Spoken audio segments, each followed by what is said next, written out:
Some questions aren't born to seek the truth. They're built like cages, carefully crafted to trap you instead of setting you free. Have you ever felt that sharp twinge of doubt in your chest, a quiet alarm inside you, when someone throws out a question that seems innocent on the surface but feels like a hidden snare? That's no accident. That's manipulation disguised as curiosity. This video is your wake-up call. Because liars don't just tell stories, they build webs. And often, their most dangerous weapon isn't a lie at all, but a question sharpened into a blade, sly and loaded, designed not to reveal truth but to pull at your emotions, to steer your reactions, to make you doubt your own footing. But once you learn to see them clearly, their game starts to crumble. Their tactics lose power. With the steady lens of Stoic wisdom, we'll cut through the haze, expose their tricks, and equip you with the clarity to stand calm and unshaken, no matter how hard they try to bend your reality. Take this common example. Can't we just move on from this? Or its twin? Can we just let this go? On the surface, these sound like an invitation to peace, a plea to leave conflict behind. But in truth, they're not about peace at all. They're a dodge, a clever escape hatch to avoid accountability. The manipulator wants you to feel drained, too weary to keep pressing for answers. What they're really saying is, stop digging, because the longer you search, the closer you'll come to exposing me. Yet Stoic wisdom anchors us differently. Marcus Aurelius reminded us to cling firmly to what is right, regardless of the pressure. Truth doesn't bow to fatigue. So when someone sighs and asks, "Can we just let this go?" the Stoic reply is calm but unshakable. "I'll move forward when the truth is clear, not before." That firmness unsettles manipulators because it blocks their only exit, their escape into shadows. Honest people seek clarity. They want resolution, not shortcuts. But liars? They need you to surrender. They need you to quit so their secrets remain buried. That's why your strength lies not in aggression, but in patience, in refusing to be rushed or pushed aside. Remember, you are not stubborn for wanting answers. You are steadfast, and this is only the beginning. Because these questions come in many forms, each with its own hidden purpose. On the next page, we'll break down another one of their favorite weapons, and you'll start to see just how deep this game of manipulation really goes. You are not stubborn for demanding answers. You are unyielding. And that very strength unsettles them. Because nothing terrifies a manipulator more than someone who refuses to be rushed off the path of truth. Hold onto that Stoic focus. Stay rooted, and let their growing discomfort do the work of exposing what they've been hiding all along. Truth is solid ground, and no one, not even the most cunning deceiver, can push you off it. Now, let's turn to the second question in their arsenal. Don't you trust me? At first, it seems harmless, even tender, but beneath that softness lies a carefully hidden snare. This question isn't about building genuine connection. It's a ploy, a trap designed to bind you to blind faith. The manipulator is coaxing you, urging you to silence your instincts and surrender your judgment, all without offering a shred of proof. In reality, what they're whispering is, don't look any deeper. Just take my word for it. But Stoic clarity cuts through that fog like a blade. Epictetus reminds us that true wisdom begins the moment we acknowledge our doubts, not when we smother them. Trust cannot be demanded, nor can it be gifted on command. It must be earned, carefully forged through actions, through consistency, through honesty over time, never through empty pleas. So when someone presses you with, "Don't you trust me?" Resist the urge to rush in with reassurance.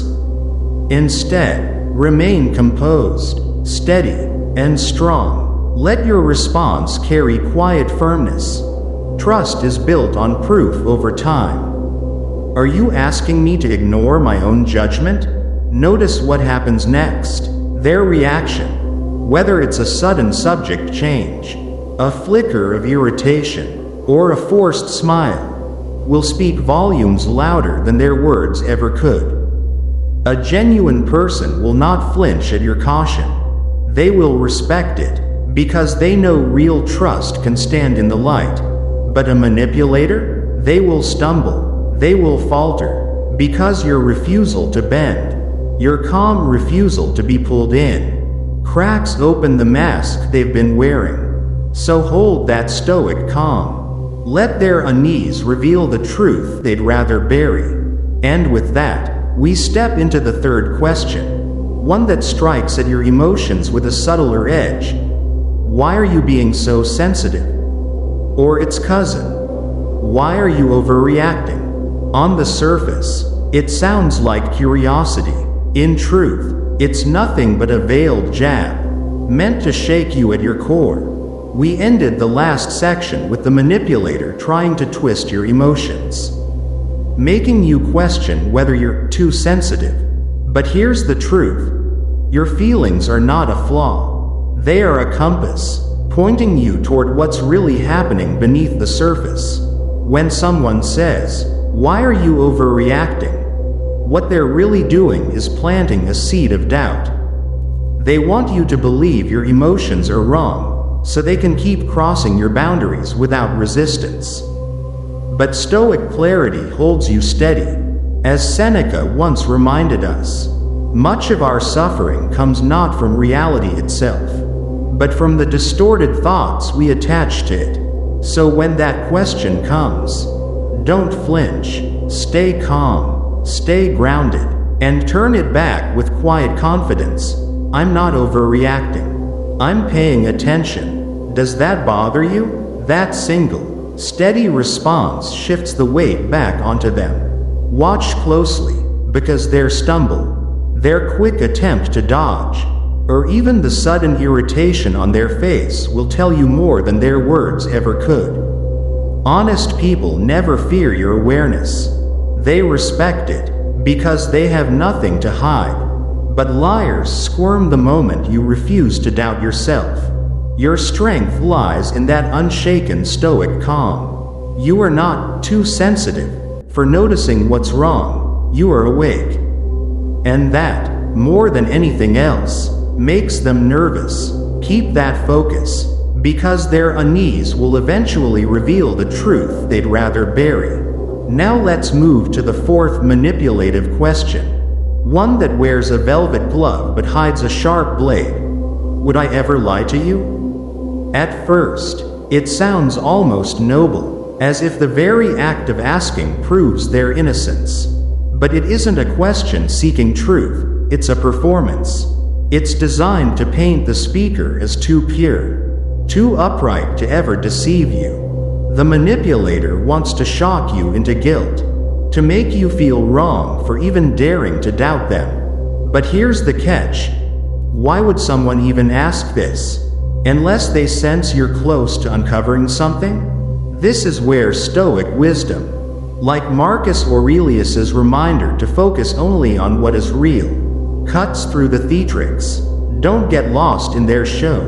They are betting that you'll rush to reassure them, that you'll say, "Of course you wouldn't lie," instead of probing deeper. But when someone insists, "Would I ever deceive you?" keep your voice calm and redirect. That's not the point. The question is, could I tell if you did? Notice their reaction. A stutter, a quick subject change, or a flash of discomfort will reveal more than their polished words ever could. Because truly honest people don't need to proclaim their purity. Their actions speak louder than any self-defense.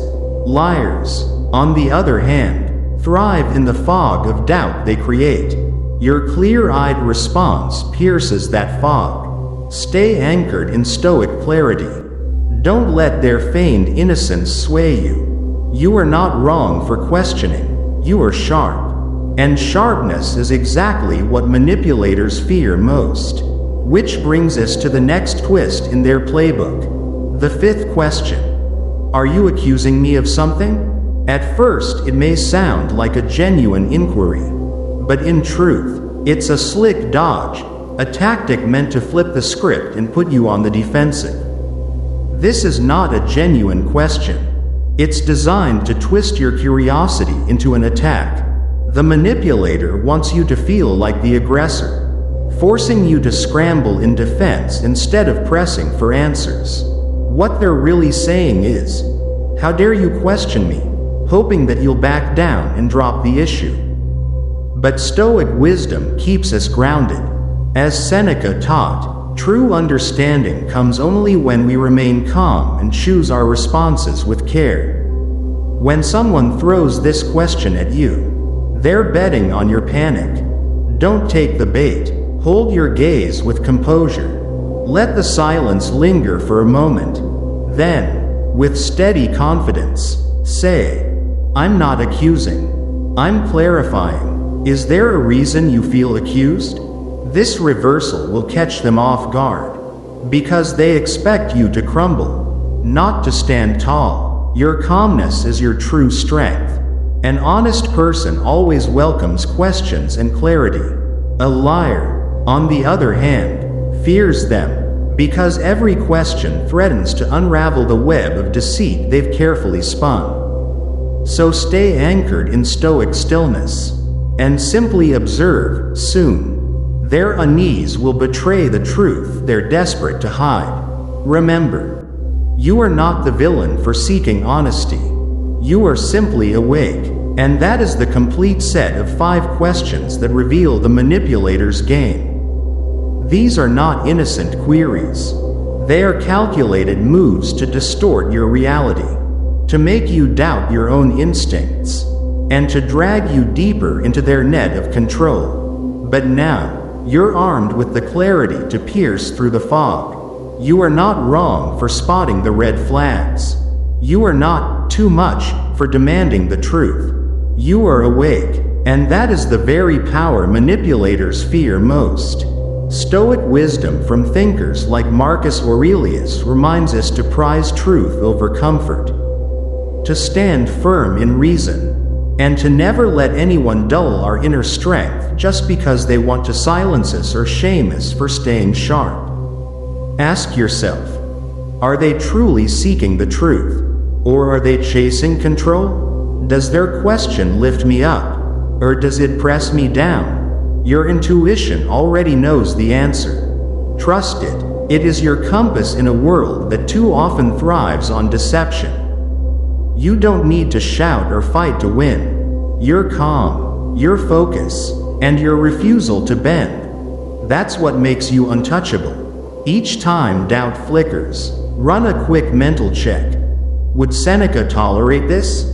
What happens if I don't answer? Who squirms first? The truth never hides from scrutiny. Only liars do. You're not merely dodging traps anymore.